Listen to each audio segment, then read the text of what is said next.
The stagecoach door flew open, and Mariah Hayes tumbled into the snow, her thin traveling dress offering no protection against the brutal Montana winter that gripped San Elizario in December of 1883. She had come west seeking employment as a schoolteacher, but the promised position evaporated like morning frost when she discovered the town council had hired someone else weeks ago, and nobody had bothered to send word. Now darkness was falling, the temperature dropping fast, and she had nowhere to go with only $3 to her name. She struggled to her feet, her fingers already numb despite her worn gloves. The stagecoach driver tossed down her single carpetbag without ceremony and cracked his whip. Eager to reach the next town before the storm everyone predicted arrived in full force. Mariah watched the coach disappear into the swirling snow, feeling more alone than she ever had in her 22 years. San Elizario was hardly more than a collection of weathered buildings huddled together against the vast Montana landscape. A few oil lamps flickered in windows, but most establishments had already closed against the cold.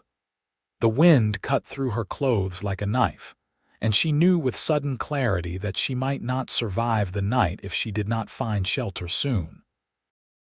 The saloon was the only place with any real activity, warm light spilling from its frosted windows, but Mariah hesitated at the door. A proper young woman from Philadelphia did not enter such establishments. Then again, a proper young woman from Philadelphia did not freeze to death in the street either. She pushed through the doors, immediately grateful for the wall of heat that hit her face. Every head in the place turned to stare.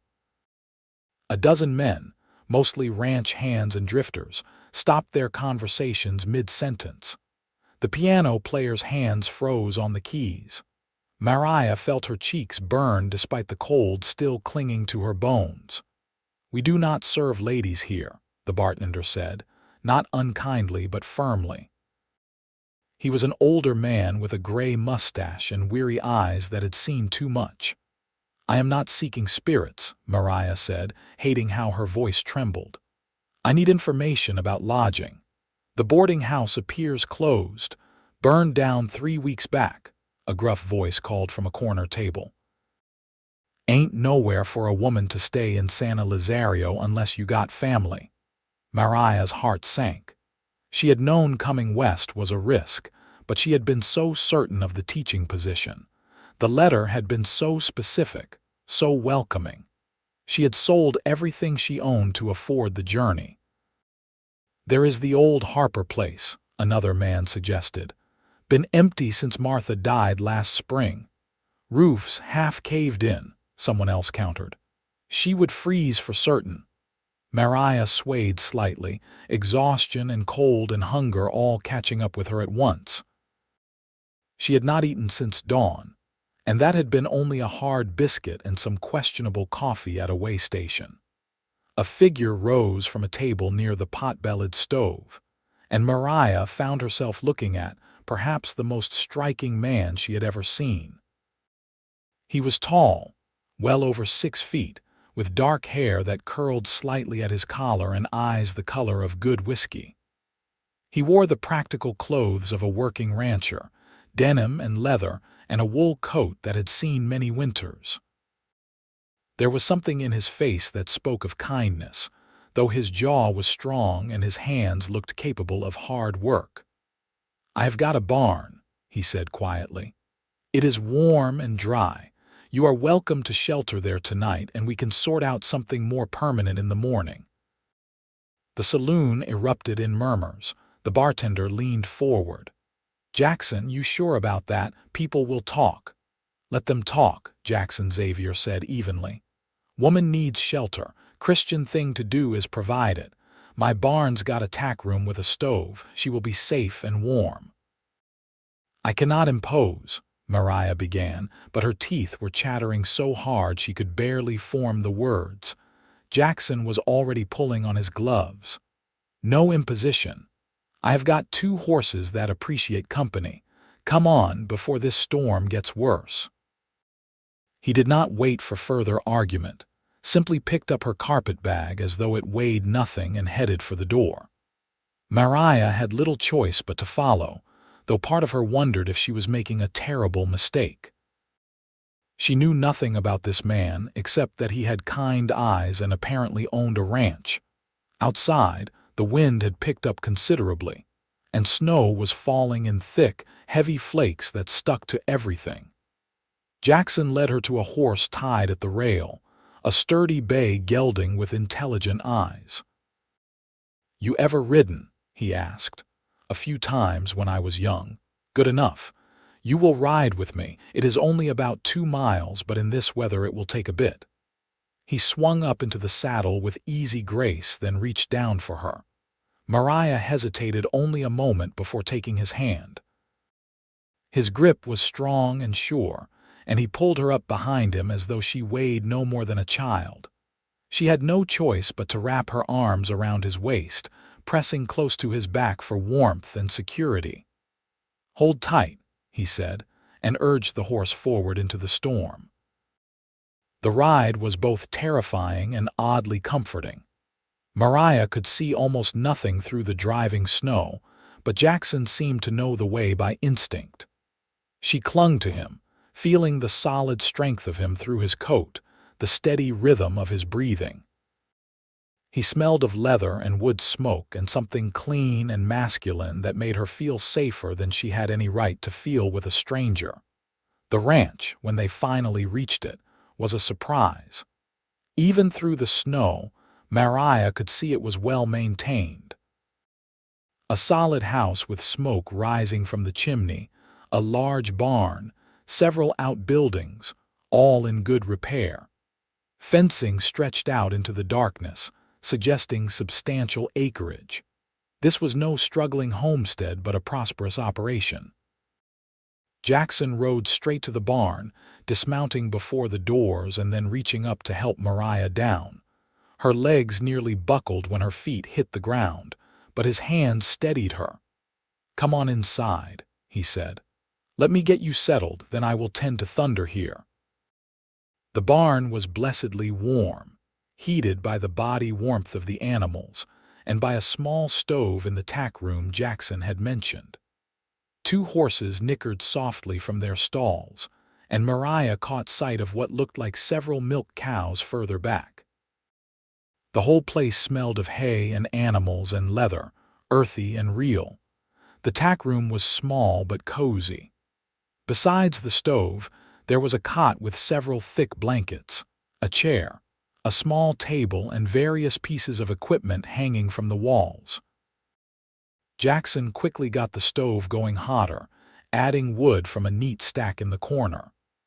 "I will bring you some supper once I have got thunder settled," he said. "There is water in that pitcher and chamber pot under the cot if you need it. I know it is not fancy, but you will be warm and safe." "It is wonderful," Mariah said honestly. Compared to freezing in the street, this felt like a palace.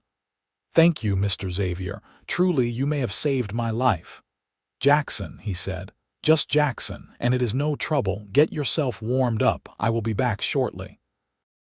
He left her alone then, closing the door to give her privacy. Mariah sank onto the cot, her whole body shaking now that she was safe.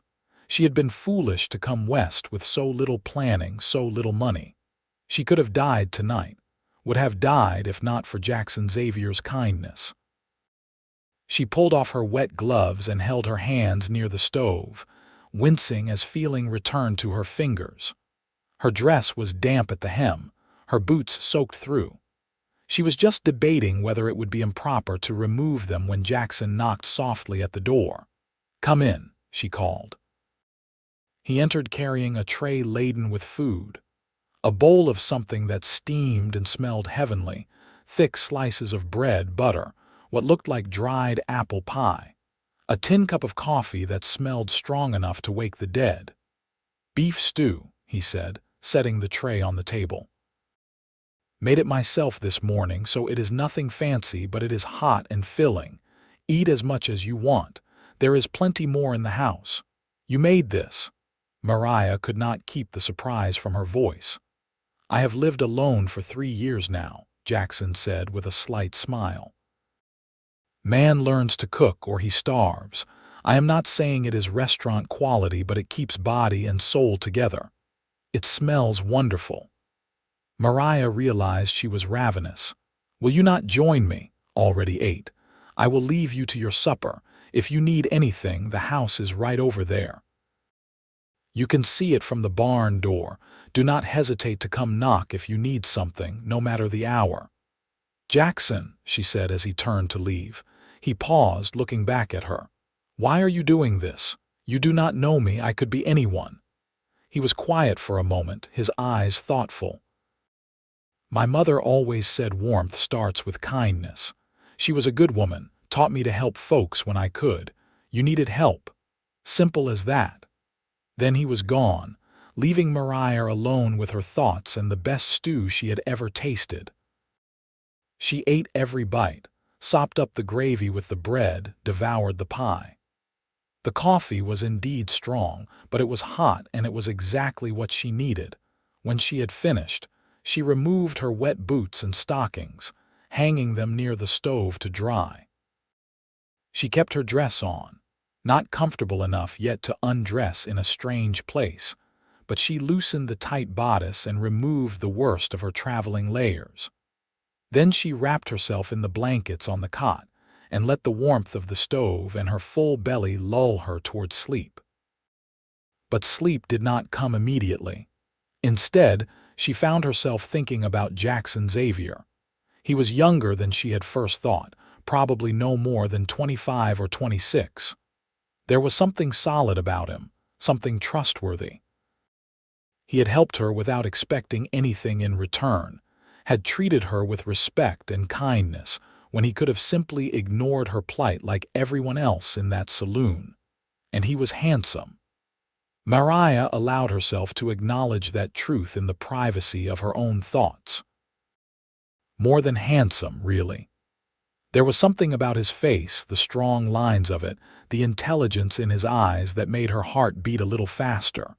She told herself firmly that such thoughts were foolish. He was simply being kind. She would find employment somewhere, save her money, and move on. There was no room in her life for romantic notions about cowboys who built fires and offered shelter.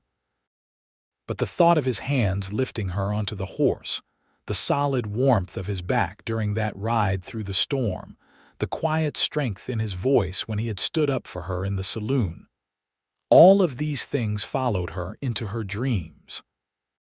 She woke to pale morning light filtering through the small window and the sound of Jackson moving around in the barn. For a moment, she could not remember where she was, then it all came rushing back. Montana. The failed teaching position. The storm. Jackson. She quickly straightened her clothes and smoothed her hair as best she could without a mirror or brush. When she opened the tack room door, she found Jackson forking hay into the stalls, the horses munching contentedly. "Morning," he said when he noticed her. "Sleep well."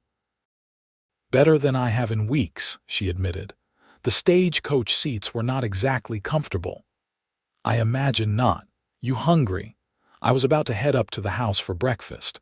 You are welcome to join me, get properly warmed up." Mariah hesitated. Being alone with him in a barn was one thing. Entering his house was something altogether different, but she was hungry and cold, and the alternative was sitting in the tack room alone. "I would like that," she said. "Thank you." The storm had passed in the night, leaving the world blanketed in pristine white. The sky was that brilliant blue that only comes after a heavy snow, and the sun glinted off the drifts like scattered diamonds. It was breathtakingly beautiful, even as it was brutally cold. The ranch house was as well maintained inside as out. The main room held a large stone fireplace, comfortable furniture that showed signs of use but not neglect, a kitchen area with a good stove and solid counters. Everything was clean, organized, masculine in its simplicity, but welcoming nonetheless. "Sit by the fire," Jackson said, moving toward the stove. "I will get breakfast going. Do you like eggs?" "I like anything you are willing to share," Mariah said honestly, settling into a chair near the hearth. The warmth from the fire was glorious. "Good, because eggs are about all I have got this morning. Eggs and bacon and some biscuits if I can make them turn out. My biscuits are hit or miss." He moved around the kitchen with easy efficiency, clearly comfortable in the space. Mariah watched him crack eggs into a pan, slice bacon from a slab hanging in the cold pantry, mix flour and other ingredients for biscuits. His hands were large and work-roughened, but they moved with surprising grace. "Tell me about yourself," he said as he worked. "What brought you all the way to San Elizario?" So Mariah told him. About growing up in Philadelphia, the daughter of a shopkeeper. About her father's death 2 years ago, her mother's death 6 months later. About the need to make her own way in the world, about the teaching position that had seemed like a gift from heaven, about arriving to find it had been given to someone else. "That is a hard thing," Jackson said quietly. "Coming all this way for nothing." "Not nothing," Mariah corrected. "I am alive, which I would not be without your help. I will find something. Perhaps another town nearby needs a teacher, or I can work as a seamstress or a cook, or whatever is needed." "Can you ride a horse? Really ride, I mean, not just sit behind someone on a saddle." "I used to when I was younger. My uncle had a farm outside the city. I spent summers there." "Why?" Jackson plated up the eggs and bacon, pulled biscuits from the oven that looked perfectly golden and flaky despite his warnings. He brought the food to the table near the fire and gestured for Mariah to join him. "I have been needing help around the ranch," he said as they settled across from each other. "Winter's hard on the cattle. I have got near 300 head spread across a couple thousand acres. It is more than one person can manage well. I have been making do, but I could use someone who can ride, help with feeding, check on the herds, mend fences come spring. The work is not easy, but I pay fair wages, room and board included." Mariah stared at him. "You are offering me employment." "But I am a woman. I know nothing about ranching. You can learn. I will teach you. And being a woman does not make you incapable. I have known plenty of ranch wives who worked as hard as their husbands. My own mother helped my father run this place until the day she died." "People will talk," Mariah said softly. "An unmarried woman living on a bachelor's ranch. My reputation will be ruined. The tack room is separate from the house. You will have your own space, your own door. Anyone who wants to talk can answer to me." There was steel in his voice now, a core of strength that Mariah suspected most people did not cross lightly. "But I understand if you are not comfortable with it. I am just offering an option. You can stay in the barn as long as you need to find something else." Mariah looked at the food on her plate, the warm fire, the solid walls of the house. She thought about Jackson's kindness, about how he had helped her without hesitation. She thought about the alternative, trying to find work in a small Montana town in the middle of winter with almost no money and nowhere to stay. "What exactly would you need me to do?" she asked. Relief flickered across Jackson's face, though he tried to hide it. "Mornings we would ride out together, check on the cattle, make sure none are in trouble, break ice on the water sources so they can drink. Maybe bring hay to the ones in the closer pastures. Afternoon would be barn chores, equipment repair, that sort of thing. Some days we would need to ride further out, check the line cabins, look for strays. It would be long days, especially at first while you are learning, but you would earn your keep and then some. When would I start? We could start training today if you are feeling up to it. Get you acquainted with the horses, the layout of the land. I have got a mare named Sunshine who is gentle but steady. She would be a good mount for you." And so, after breakfast, Mariah found herself in the barn once more, this time being introduced to a pretty Palomino mare with a white blaze and kind eyes.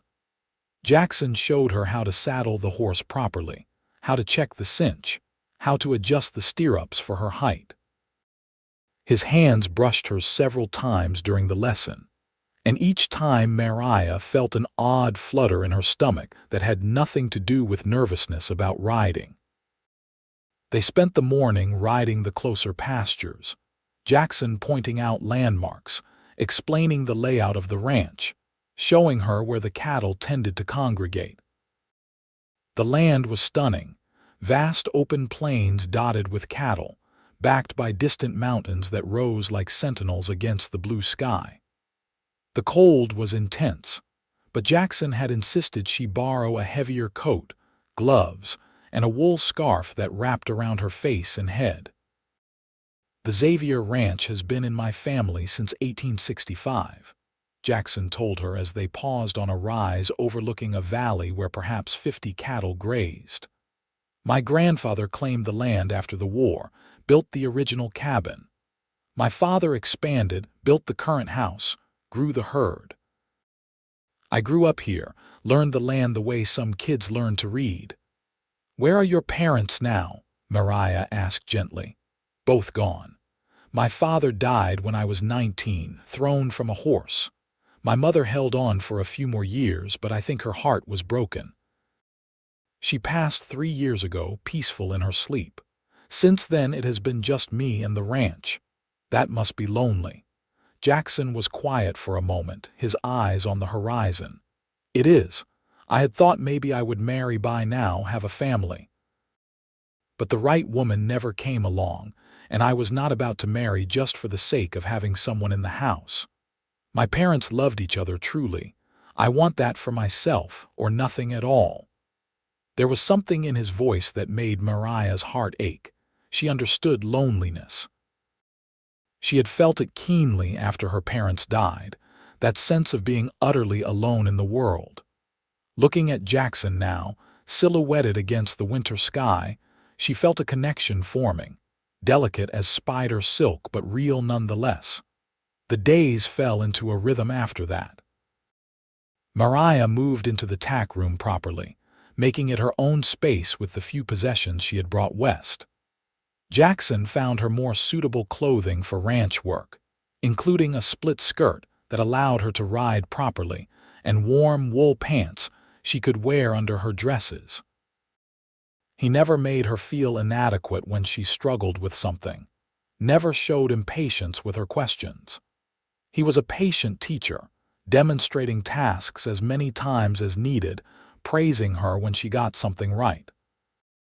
She learned to recognize different cattle by their markings, to spot when an animal was in distress, to break ice on frozen ponds with an axe. She learned to rope hay bales and drag them behind her horse to the feeding areas. She learned to read the sky for coming weather and to trust her horse's instincts when the snow made visibility poor. And through it all, she learned about Jackson. She learned he rose before dawn every day, that he checked on the animals before even making his own coffee. She learned he sang to the horses while he groomed them, old songs his mother had taught him. She learned he read books in the evenings, that he had a small collection of volumes ranging from practical farming manuals to poetry. She learned he was honest to a fault, that he kept his word no matter what, that he had a quiet sense of humor that caught her off guard with its wit. She learned, too, that she was falling in love with him. It happened gradually, like snow accumulating during a long winter. Each small kindness, each patient lesson, each shared laugh over a stubborn cow or a horse that refused to be caught. The way he looked at her sometimes, as though she was something precious. The way his hand would steady her elbow when she dismounted after a long ride. The way he always made sure she was warm enough, fed enough, rested enough. 3 weeks after her arrival, a Chinook wind swept through, bringing a brief respite from the bitter cold. The snow began to melt, revealing brown grass beneath. Jackson declared it a good day to ride out to the far-line cabin, check on the cattle in the high pastures. They packed supplies for the day and set out early, the horses frisky in the warmer weather. It was a long ride, nearly 5 miles, but the landscape was so beautiful Mariah did not mind. They climbed into foothills, following narrow trails that Jackson knew by heart. Eventually, they reached a small cabin tucked into a stand of pines, weathered but solid. "We use these during spring and fall roundups," Jackson explained, dismounting. "Give the hands a place to sleep when they are working the far ranges. Let me just check inside, make sure no animals have moved in." The cabin was fine, just dusty and cold from disuse. They ate their lunch sitting on the small porch, looking out over the valley below. Mariah could see the main ranch buildings in the distance, small as toys from this height. "It is beautiful up here," she said softly. "I never imagined country could be so vast." "It grows on you," Jackson said. "I have been to cities a few times. Denver, once even to Chicago. Too many people, too much noise. I could never live anywhere but here." "I thought I wanted the city," Mariah admitted. "All the culture, the opportunities. But being here, seeing all this space, this freedom, I understand the appeal. There is something honest about this life, difficult but honest." Jackson was looking at her, and when she met his gaze, she saw something in his eyes that made her breath catch. He reached out slowly, giving her time to pull away, and brushed a strand of hair from her face that had escaped her braid. "Mariah," he said quietly, "I need to tell you something." Her heart was hammering so hard she was certain he could hear it. "Yes. I know you have only been here a few weeks. I know it is probably too soon, but I cannot keep pretending I do not feel what I feel. You have brought life back to this ranch, back to me. I look forward to mornings now because I know I will see you. I find excuses to ride together, to work side by side. I think about you when we are apart, wonder what you are thinking, if you are warm enough, happy enough. I am falling in love with you, and I needed you to know." Mariah felt tears prick her eyes. "Jackson, You do not have to say anything," he said quickly. "I do not expect you to feel the same way. I just needed to be honest with you. I could not keep it inside anymore." "You did not let me finish," Mariah said, a smile breaking across her face even as tears spilled down her cheeks. "I was going to say I feel the same way. I have been trying not to, telling myself it is too soon, that I am being foolish. But I cannot help it. You are the kindest, most genuine man I have ever met. You make me feel safe and valued and seen in a way I never have before. I am falling in love with you too." The smile that broke across Jackson's face was like sunrise. He cupped her face in his hands, his thumb gently wiping away her tears. "May I kiss you?" he asked, his voice rough with emotion. "Please," she whispered.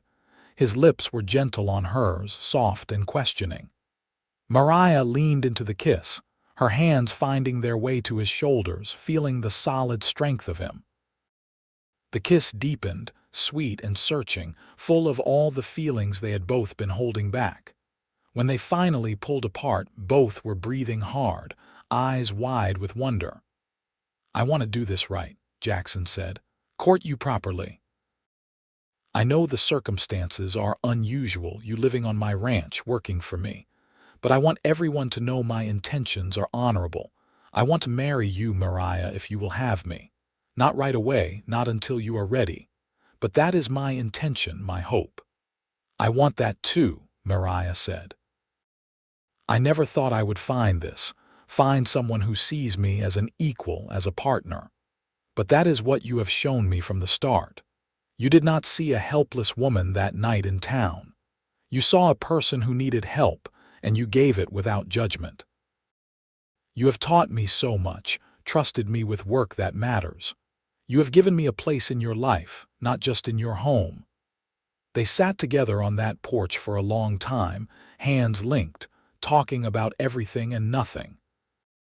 about their hopes for the future, about the ranch, about how they would announce their courtship to the town. The sun was beginning to sink toward the horizon when they finally mounted up for the ride home. The return trip felt different. They rode side by side when the trail allowed, stealing glances at each other, smiling for no reason except that they were happy. Once, Jackson reached over and took Mariah's hand, and they rode that way for a while, reins in one hand, fingers intertwined with the other. But their happiness was interrupted when they crested the final rise before the ranch. Smoke was rising from the direction of the house, far too much smoke for a simple chimney fire.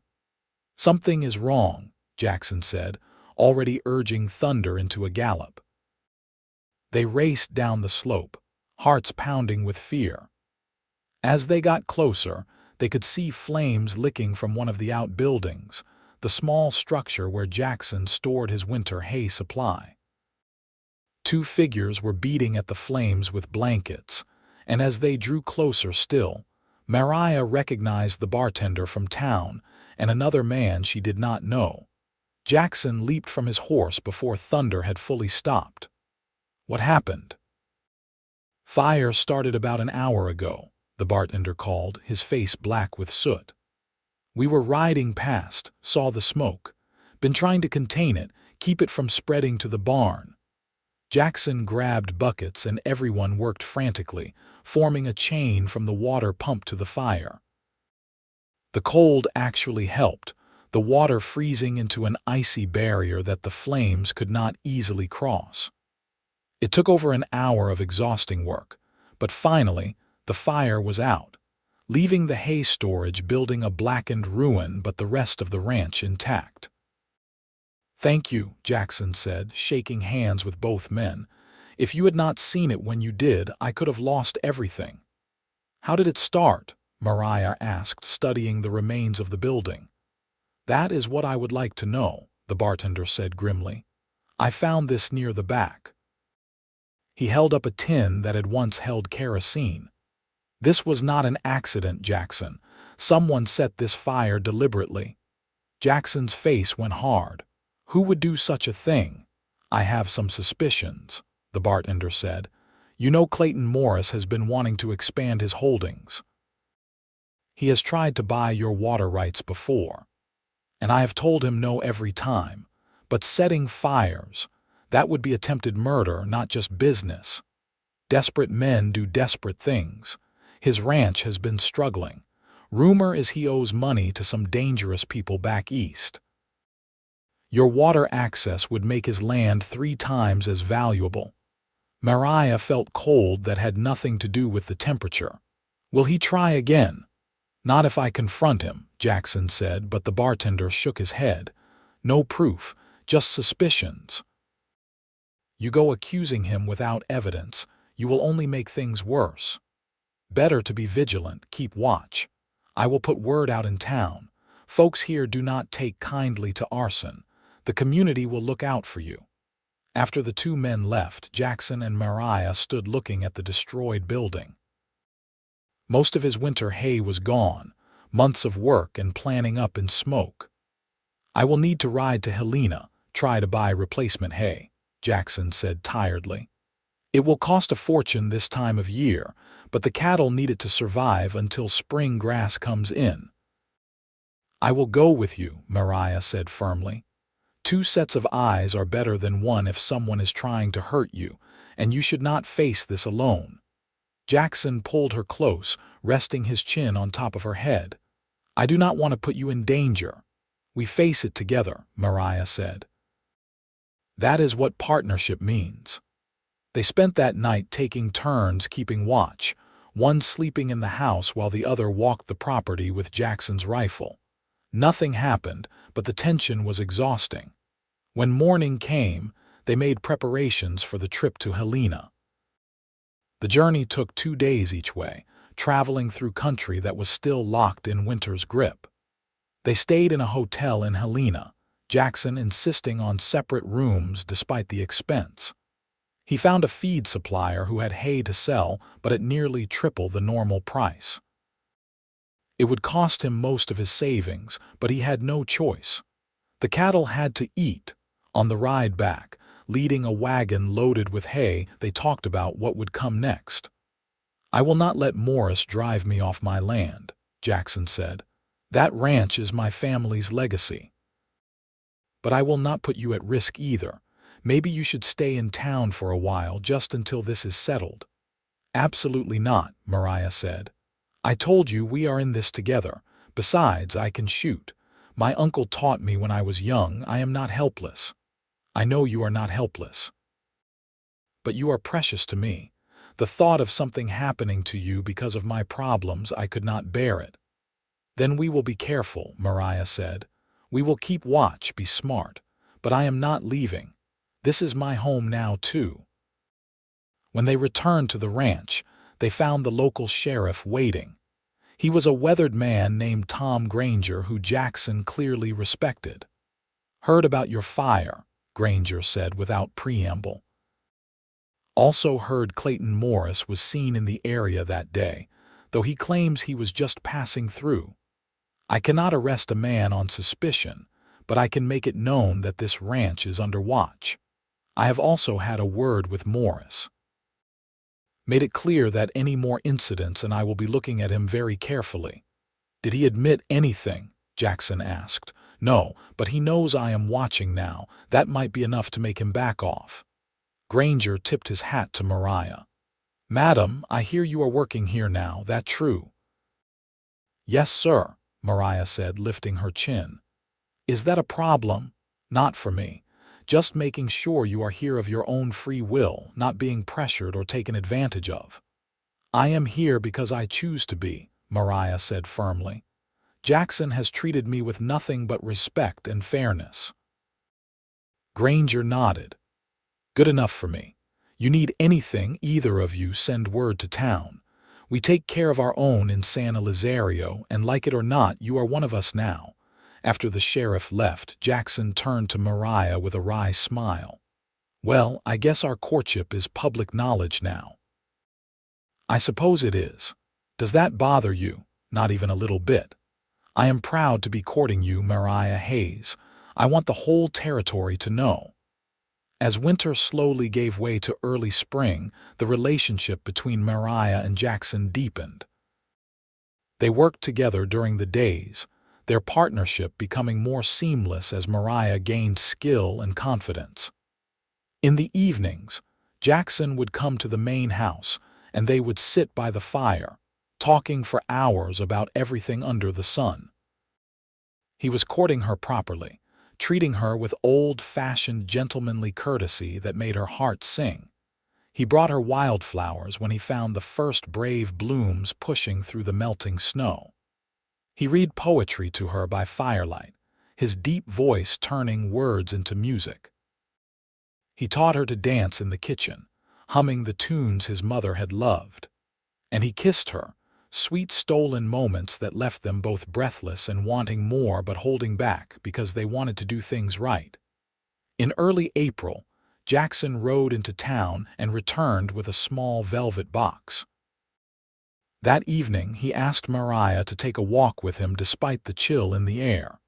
He led her to a spot overlooking the valley, where the sunset painted the sky in shades of gold and pink. "I know we have not been courting long by traditional standards," Jackson said, taking both her hands in his. "But I have never been more certain of anything in my life. You are my partner, my best friend, the person I want to wake up next to every morning for the rest of my life. Mariah Hayes, would you do me the honor of becoming my wife?"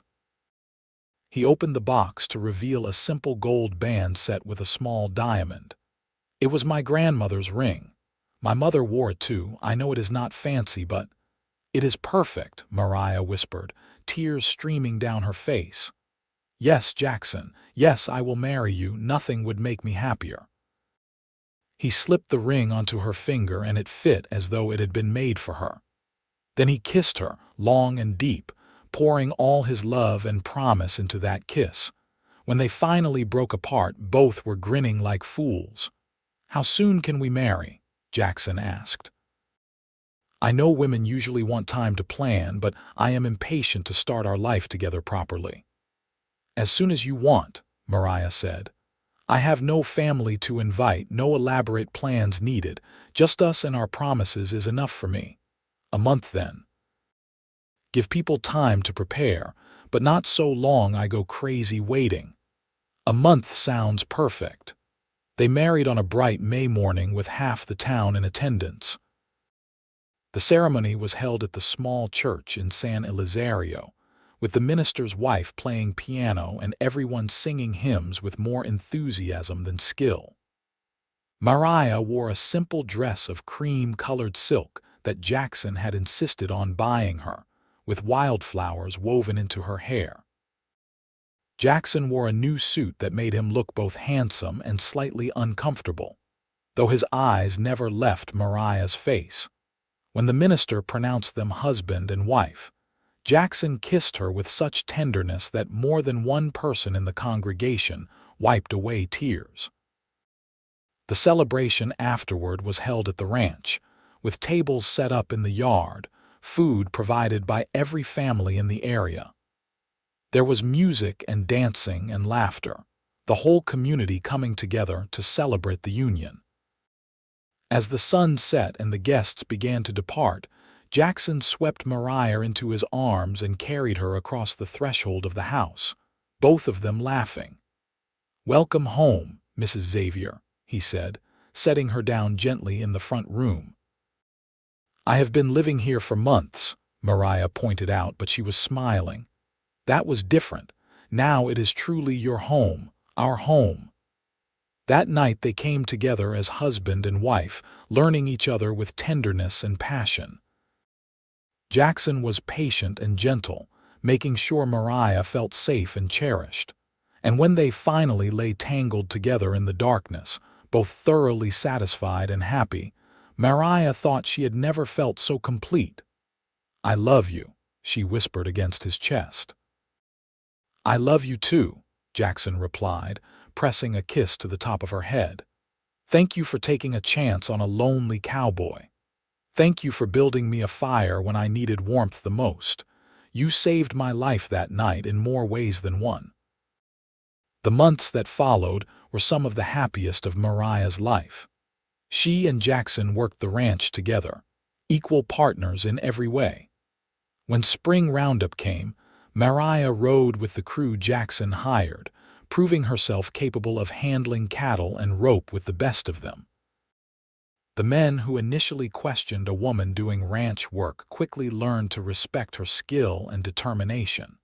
The threat from Clayton Morris never materialized again. Whether it was the sheriff's warning or simply that he had found other solutions to his problems, he left them alone. His ranch eventually sold to a family from back east who proved to be good neighbors. As summer ripened into fall, Mariah began to suspect she might be pregnant. When the doctor in town confirmed it, she rode home faster than was probably wise, eager to share the news with Jackson. She found him in the barn, mending tack. "Jackson," she said, unable to keep the smile off her face, "I have news." He looked up, immediately reading her expression. "What kind of news?" "The best kind. We are going to have a baby. Next spring, around April, the doctor thinks." The leather work fell from Jackson's hands. He crossed to her in 3 long strides, picking her up and spinning her around despite her laughing protests. "A baby, truly? Oh, Mariah, you have made me the happiest man alive." He set her down carefully, as though she was made of spun glass. "You need to rest. No more hard work. I will hire someone to help with the heavy lifting." "I am pregnant, not made of porcelain," Mariah said, but she was touched by his concern. "I can still work for several more months." Women have been having babies since the dawn of time, and they did not stop living their lives. Still, Jackson insisted on taking over the more strenuous tasks, treating Mariah like precious cargo. She bore his fussing with good humor, knowing it came from love. As her belly grew through the winter months, She found herself preparing for their child with a happiness she had never imagined. Jackson built a cradle by hand in the evenings, beautiful carved wood that would hold their baby safe. Together, they turned one of the spare rooms into a nursery, painting it a cheerful yellow that would suit either a boy or a girl. When her time came in late April, it was during the busiest part of spring on a ranch. But Jackson refused to leave her side, holding her hand through the long hours of labor, wiping her face with cool cloths, whispering encouragement. When their son finally entered the world with a lusty cry, Jackson had tears streaming down his face. "He is perfect," he whispered, looking down at the tiny red-faced infant. "Absolutely perfect." They named him James after Jackson's father, and he was indeed perfect. He had his father's dark hair and his mother's blue eyes, and from the start, he had a temperament that was both sweet and determined. Jackson proved to be a devoted father, walking the floor with James at night when he fussed, singing the same songs his mother had sung to him, treating even diaper changes as precious moments with his son. Life settled into a new rhythm after that. The ranch continued to prosper under their joint management. They hired a young couple to help with the work, giving Mariah more time to care for James without neglecting the ranch. And as their son grew from infant to toddler to little boy, Mariah marveled at how perfectly their family fit together. 2 years after James was born, Mariah found herself pregnant again. This time she knew what to expect, and while the labor was still difficult, it seemed to go faster. Their daughter arrived in the autumn, during the beautiful Montana fall when the aspens turned gold. They named her Caroline, after Mariah's mother, and she was as different from James as night from day. Where James had been placid and easy, Caroline was fierce and opinionated from her first breath. "She's going to give us a run for our money," Jackson said admiringly, holding his daughter's tiny hand while she glared up at him as though offended by the very fact of her existence. "She is going to be strong," Mariah corrected. "She will need to be growing up out here. The world is not always kind to women, but we will teach her to stand up for herself." "Just like her mother," Jackson agreed, leaning over to kiss Mariah's forehead. "Strong and capable and absolutely remarkable." The years flowed by like a river, each season bringing its own challenges and joys. James grew into a boy who loved the ranch as much as his father did, following Jackson around like a shadow, learning everything he could about cattle and horses and the land.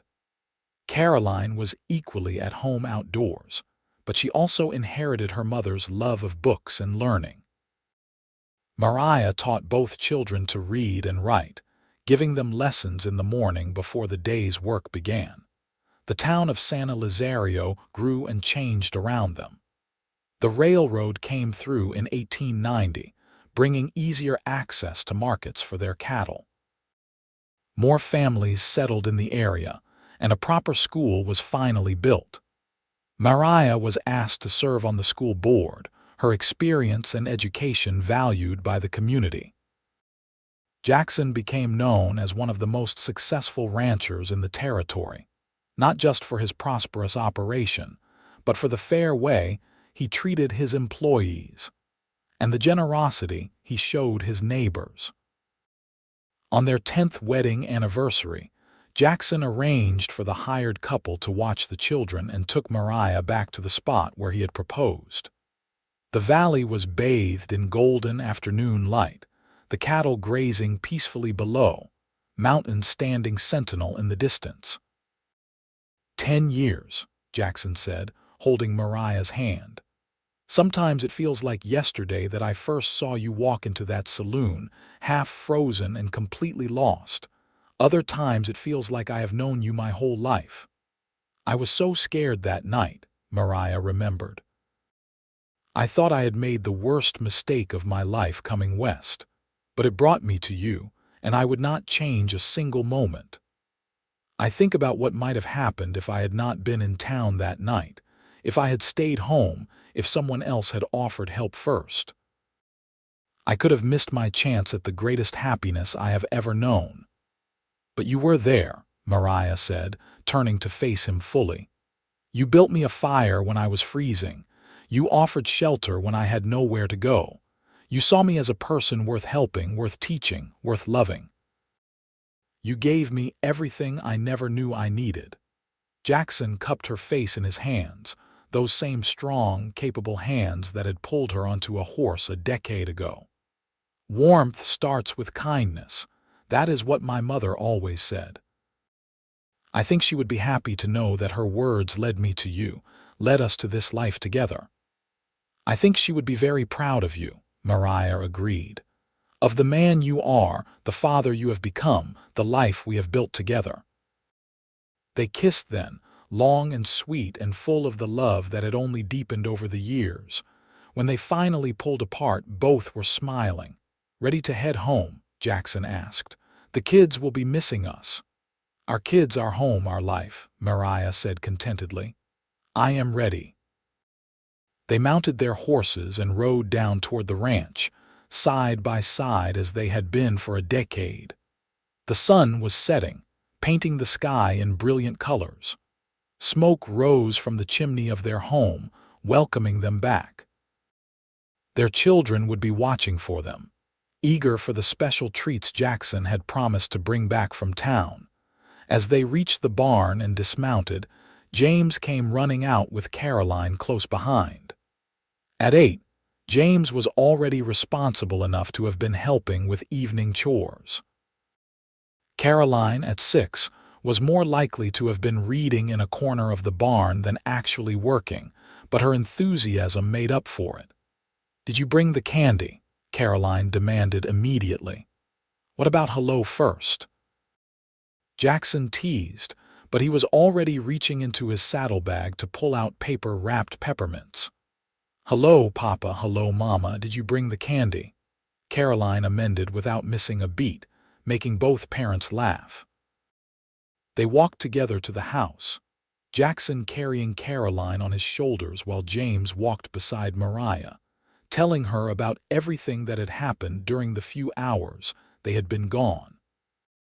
Inside, the hired woman had dinner waiting, and they all sat around the table together, family and friends sharing a meal in the warmth and light of the home. Later, after the children were asleep and the hired couple had retired to their own cabin, Jackson and Mariah sat together by the fire, her head on his shoulder, his arm around her waist. You ever miss Philadelphia? Jackson asked quietly.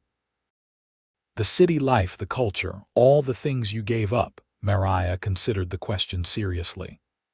Sometimes I miss small things. Museums, theater, bookshops on every corner, but miss the life I left. No, I was surviving there, but I was not truly living. Here I have purpose, I have partnership. I have love. I would not trade this life for anything. Even when the winter is harsh and the work is hard and the children are difficult, especially then, Mariah said firmly, because we face it together. We are partners, Jackson, in the ranch, in raising our children, in building this life. That is worth more than all the culture and convenience in the world. You are an amazing woman, Mariah Xavier. And you are an amazing man, the best man I have ever known. They sat in comfortable silence for a while, watching the flames dance in the fireplace. Outside, snow was beginning to fall again, the first significant snow of the coming winter. But inside they were warm and safe and together. I was thinking, Jackson said eventually. James is getting old enough to handle more responsibility, and we could use another hand with spring roundup. What would you think about taking on an apprentice? Some young person who wants to learn ranching, give them a chance the way you took a chance on me, Mariah smiled. I think that sounds like exactly the right thing to do. Your mother was right, you know. Warmth does start with kindness. And kindness multiplies when we share it forward. I will ask around town, See if anyone needs an opportunity. Just make sure they do not mind hard work and long hours, Mariah said with a laugh, and that they can handle both of us as teachers. I have been told I can be demanding. You are perfect, Jackson said, pressing a kiss to her temple. Demanding or not, you are perfect. The years continued to pass, bringing changes both large and small. James grew into a young man who was the spitting image of his father, inheriting Jackson's steady temperament and natural skill with horses. Caroline became a voracious reader who could also rope a calf with the best of them, equally at home in the barn or curled up with a book. They took on several apprentices over the years, young people who came to learn ranching and left not just with skills but with confidence and direction. When Montana achieved statehood in 1889, the Xaviers celebrated with the rest of the territory. The railroad continued to expand, bringing more people west, more opportunities for trade. The ranch prospered, and Jackson was able to buy additional land, expanding their holdings while still maintaining the family operation his grandfather had started. In 1895, Mariah was surprised and delighted to discover she was pregnant again at 34. It had been nearly 8 years since Caroline's birth, and they had assumed their family was complete, but nature had other plans. Their second son, Thomas, was born in early spring, and if they thought Caroline had been spirited, Thomas proved to be doubly so. He walked at 9 months, climbed everything by age 2, and kept them constantly on their toes. "We are too old for this," Jackson groaned one morning after chasing Thomas away from the cattle pen for the 3rd time before breakfast. "Speak for yourself," Mariah said, though she was laughing. "Besides, it keeps us young." James, now 14, scooped up his baby brother with practiced ease. "I will watch him, Pa. Caroline and I can take turns." It was true that the older children doted on Thomas, treating him like a living doll. Caroline, now 12 and beginning to show signs of the beautiful woman she would become, was particularly devoted to her baby brother. James was more practical but no less loving, already stepping into the role of protector and teacher. Life on the ranch continued its steady rhythm through the turn of the century. The world beyond Montana was changing rapidly, with new inventions and ideas sweeping the country. But on the Xavier Ranch, the fundamental things remained the same. The cattle still needed tending, the land still required respect and care, family still came first. In 1903, James married a young woman from town, a sensible girl named Sarah who had grown up on a neighboring ranch and understood the life. Jackson gave them a piece of land on the far side of the property and helped them build their own house. Within a year, James and Sarah presented Jackson and Mariah with their first grandchild, a boy they named Jackson after his grandfather. "I am too young to be a grandfather," Jackson protested, but his eyes were wet with tears as he held the baby. "You are exactly the right age," Mariah corrected, watching her husband with their grandson. "And you are going to be wonderful at it, just like you have been wonderful at everything else." Caroline shocked them all when she announced at 17 that she wanted to go to college.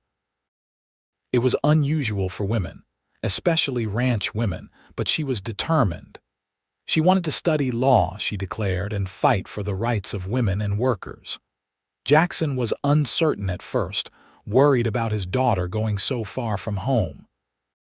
But Mariah supported Caroline's dreams, remembering how Jackson had supported her all those years ago when she wanted to do work that women typically did not do. "Let her fly," Mariah counseled her husband. "We taught her to be strong and independent. Now we have to trust that she will use those qualities wisely." So Caroline went to university in Helena, writing home regularly, visiting when she could. She graduated with honors and, true to her word, became one of the first female lawyers in Montana. She never did marry, declaring she was too busy fighting for justice to worry about romance, though she had several suitors over the years. Thomas grew up wild and adventurous, giving his parents more gray hairs than both older children combined. But he had a good heart and gradually settled into ranch life, showing a particular talent for horse training. By the time he was 20, he was known throughout the region for his ability to gentle even the most difficult horses. Jackson and Mariah grew older together, their love deepening with each passing year. They moved a bit slower, needed a bit more rest, but they still worked the ranch side by side when they could. On their 25th anniversary, the whole family gathered for a celebration. James and Sarah with their 4 children, Caroline home from Helena, where she now had her own law practice, Thomas with the young woman he was courting, and various ranch hands and friends who had become like family over the years. 25 years, Jackson said in his speech that evening, his arm around Mariah's waist. A quarter century since I married the woman who walked into my life during a blizzard and changed everything. I was a lonely cowboy with a ranch and no one to share it with. She was a lost teacher with no job and nowhere to go. Together we built a life neither of us could have imagined alone.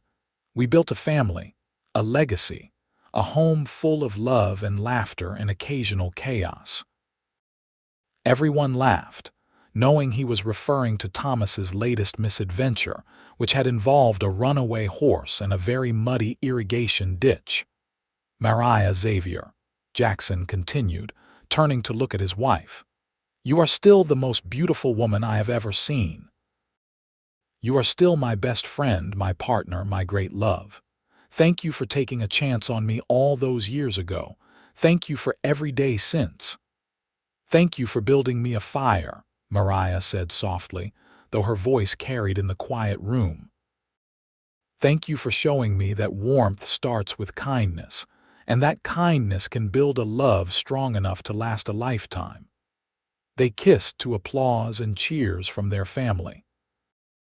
Later, when the party had wound down and guests were departing, Mariah and Jackson walked out to look at the ranch under the moonlight. You remember that first night? Jackson asked. When I brought you to the barn, got the fire going in the tack room.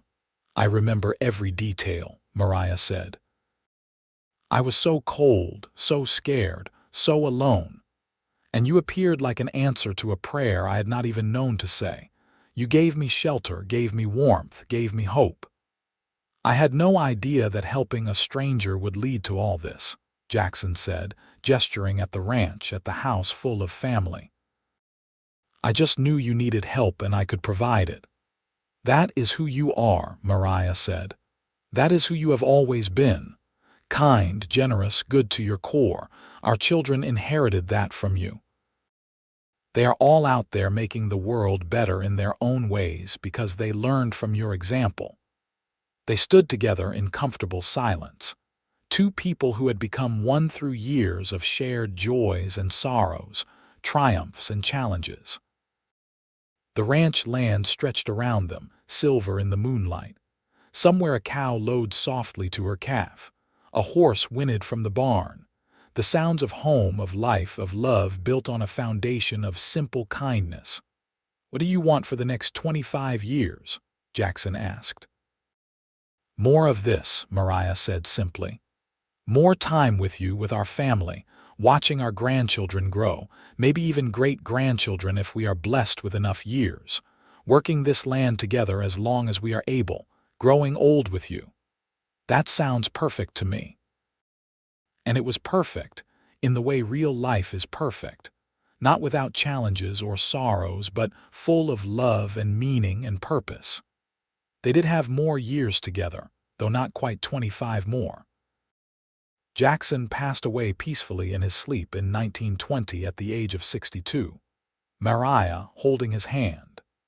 He had lived long enough to see Thomas marry and start his own family, to see James's children grown with children of their own, to hold his first great-grandchild in his arms. Mariah grieved deeply, but not hopelessly. She had been blessed with 37 years of marriage to the love of her life, had built a family and a legacy that would outlast them both. She lived 8 more years, remaining active in the ranch management, delighting in her growing family, supporting Caroline's legal work on behalf of women's suffrage and workers' rights. When Mariah passed away in 1928 at age 67, she was surrounded by 3 generations of family in the house Jackson had built, on the land his grandfather had claimed. Her final words were, "Tell Jackson I am coming home." She was buried next to Jackson on a hill overlooking the valley they had both loved, under a sky so blue it seemed impossible. The gravestone reads simply, "Mariah Hayes Xavier, beloved wife, mother, grandmother, she brought warmth." And next to it, Jackson's stone. Jackson Xavier, beloved husband, father, grandfather, his kindness changed everything. Years later, when the Xavier great-grandchildren asked about the family history, they were told the story of how it all began. How their great-grandmother had arrived during a harsh winter with nowhere to go. How their great-grandfather had built her a fire and offered shelter. How that simple act of kindness had bloomed into a love that built a legacy. Warmth starts with kindness, they were taught, the phrase becoming something of a family motto. Never forget that. Help others when you can. Build fires for those who are cold. Offer shelter to those who are lost. You never know what might grow from a single act of compassion. And the ranch continued on, generation after generation, built on a foundation laid by a lonely cowboy and a lost teacher who found each other on a cold winter night, and built a love that warmed not just themselves, but everyone they touched. The land flourished, the family grew, and at the heart of it all was the memory of 2 people who proved that the greatest adventures, the deepest loves, the most lasting legacies all begin with simple kindness. The Xavier Ranch still operates today, now run by Thomas's great-grandchildren, who work the same land their ancestors claimed over a century and a half ago. The original house still stands, renovated but recognizable. The barn has been rebuilt several times but always in the same location. And visitors to the ranch are always told the story of Jackson and Mariah, the cowboy and the teacher, whose love story began with a fire built against the cold and grew into something that warmed the world.